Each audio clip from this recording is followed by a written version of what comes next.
Good morning. Happy Friday. You made it through another week on the JOB and in life in general. You're doing great. Keep up the good work. All right. So, today, as promised as of yesterday, we are starting new top 10. And the topic for this top 10 is top 10 all time NBA franchises as of 2020, right? That could change. It's a moving target as things change. So I'm going to jump right in. Today we're going to cover number 10 and number 9. Now, a couple of things. I encourage you, if you disagree, which you probably won't, everybody always agrees with everything that I say. And so, if you disagree, I want to encourage you to put your number 10 and number 9 in the comments and subscribe while you're there and give a thumbs up. Even if you disagree, please give me a thumbs up. I want to keep this going. But put your comments in terms of why you picked number 10 and number 10 and number 9, and we'll see. Everybody can comment. Please keep them clean. Don't make it personal. Although, again, I'm just going to share my screen and just kind of jump right into what this is going to be all about, right? So there we go. So I think you guys can see my screen. Again, these are just some guidelines. I'm going to give you the criteria and then some the rules in terms of what this channel should be about. But again, it's my opinion. That's all it is. Take it for what it's worth. Don't be upset about it. Again, have your own opinion about it. Disagree, agree. That's fine. And again, the criteria is not just based on championships alone. I don't want to hear about, this team has the most champions. That's not the only thing that defines a great franchise, right? And then number 2, so I just also break it down a little bit further, right? It does include championships, but it's not the only thing. In my opinion, it includes the number of times in finals appearances over the life of the franchise, the number of years that the team's been consistently competing for the playoffs and the championship. That has weight also. And then the current state of the franchise, right? There's some bubble teams that might be falling out, in my personal opinion. And then also, my opinion overrules everybody. Everybody's going to agree with me after I present my evidence. And then again, I already mentioned, let's keep the comments clean. Want to make sure that everybody is, participating and, putting out what they think, and we'll go from there. And coming in at number 10, the Dallas Mavericks. And again, they've not been on the radar for a long time, but they're up and coming. They only have one NBA championship after 2 finals, and they lost the one of them to the Heat, but then they beat the Heat also. So, and that was the LeBron years with the big 3, D Wade, Chris Bosh. And since Mark Cuban's taken over, I mean, he's done a lot. He's a great owner. I really, really like him. He spends the money on the team, tries to get talent. They've maintained consistent coaching and players, which has allowed for stability. That's another big thing that you'll find running through the themes that we're going through. And then they have some of the most young, exciting players. Luka Doncic is a baller. He can hoop. And then you have the unicorn.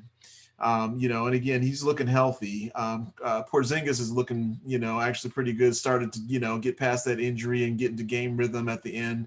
And then, give you the history in terms of just some of the notable players. As we have Dirk, who's a Hall of Famer. They had Jason Kidd, Steve Nash, Mark Aguirre, Rolando Blackman. They have some other players as well. But, again, I really think that Mark Cuban is good for the league and the NBA, and he's a forward-thinking leader and owner and governor in the NBA as well. There's a rumor going around on social media that Mark Cuban heard that Delonte West was homeless and in his city, and he actually went and, I don't know if it's true or not, but drove his own car, picked him up, got him off of where he was, off the corner where he was, asking for handouts, and took care of him. Don't know if that's true or not, but if the rumors are true, hats off. That guy is a good dude, and I like where he's, leaning in terms of, taking care of his staff while we're going through the time that we are with the illness. And I'm just going to cover it right now. I know a lot of these fans are going to be hurt with me saying this, but New York Knicks did not make the top 10. Even though they have 2 more championships than the Dallas Mavericks, they do not make the top 10. And again, here's why. They haven't won since the 70s. They haven't won championships since the 70s. The only time they got in to compete for the finals was with Ewing and Anthony Mason and Charles Oakley and those guys. They still couldn't get it done. and they're currently atrocious. They're a horrible franchise. The franchise is a dumpster fire being towed by a train wreck, and you'll never have my respect. They never will if you let one single guy score 8 points in 9 seconds and you don't have any dignity at all. The Knicks are irrelevant. It's the Nets team right now. And again, I think that's another train wreck getting ready to happen. They didn't make the top 10 either, but I think it's going to be interesting to see what happens to the Nets if they lose 3 games in a row with the way that Durant and Kyrie get their feelings hurt all the time. I'll be keeping an eye on that this season anyway. So anyway, Dallas is number 10. New York does not make the list. And just for good measure, New York fans, here's why. I love Reggie Miller for this. He's a Knick killer. 8 points in 9 seconds. Play some defense. You're supposed to be known for defense, and you didn't get it done. Have a seat, Spike. All right, coming in number 10, the Philadelphia 76ers. All right, so they've gotten 3 championships, in their history. And again, it kind of spread out, but they haven't been really that relevant since, they won it with Doc and, Andrew Toney, Mo Cheeks, and all those guys, Moses Malone back in '83, right? And so I know they've made it to the finals. And by the way, love Allen Iverson. He is my favorite, even over the Doctor. I love Charles too, but Allen Iverson, in my opinion, it just has more heart than all those cats, man. I mean, just one of the best small next to, and I'll put him right on the same level as Isaiah, to be perfectly candid with you, although he doesn't have the championships, but 2 of the best small point guards in the league's history. So I'm not going to read through all these finals appearances, but they have 9 finals appearances and 3 championships. They've been somewhat consistent. I shouldn't say consistent, but somewhat consistent, in terms of acquiring talent throughout the years. They drafted Stackhouse, Rasheed, obviously Allen Iverson, Charles, but I'm going to say this too.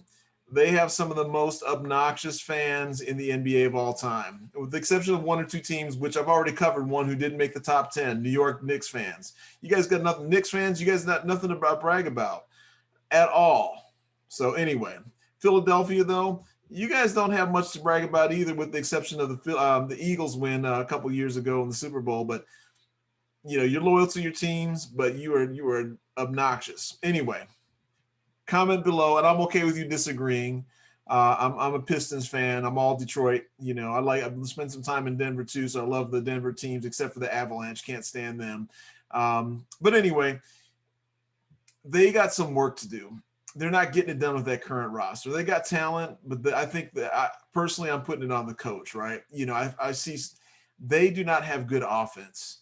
I watched them in the playoffs the last couple of years, and they don't run good sets. They don't know how to work it into their big, who has the potential to be, in this current era, one of the most dominant bigs, because he can stretch. He can shoot the 3. He can get out there and pose a threat on the post and also off the post. So again, I'm putting that on the coach right now in terms of making it gel. They got to, make that change there and get somebody in who can either utilize the talent, or Elton Brand's got to do something a little bit better to make sure that they get the team talent in there that can get it done. So again, mention some of the other players: Dr. J, Moses Malone, Andrew Toney, Mo Cheeks, Chuck, and AI. And again, Dr. J, and Charles and AI are some of my all-time favorites. Now, here's the thing: Joel Embiid, he has the potential to be one of my favorites. He's one of my current favorites of the NBA because he talks junk. I love the way that he talks junk. And anytime you get a cat that likes to talk junk, that's part of basketball. That's the kind of basketball I grew up playing. You talk junk and you leave it on the court. He talks junk. And I love the way that, he got called out by on Twitter by Carl Anthony Towns, cat, about crying in the playoffs, and his response was, "You wouldn't know what it feels like because you've never made the playoffs." Love Joel Embiid, but he's got to be consistent and he's got to be dominant. And that TNT crew, Charles, Kenny, and Shaq called him out on that and keeping him honest. So anyway, I'm gonna stop sharing. That's my, again, personal opinion. Subscribe, give me a thumbs up, hit the alert button, and I want to see who your number 10 and number 9 are. Do you agree? Do you disagree? And you can't just put championships there. I'm going to give you a thumbs down on your comment if you just put they have more championship. That's not everything, right? It has to do with coaching, management, ownership, players, all kinds of criteria that I laid out for you. So let me hear it. Let me know what you think. And again, don't forget to subscribe. Have a wonderful, wonderful weekend, and you'll hear from me tomorrow.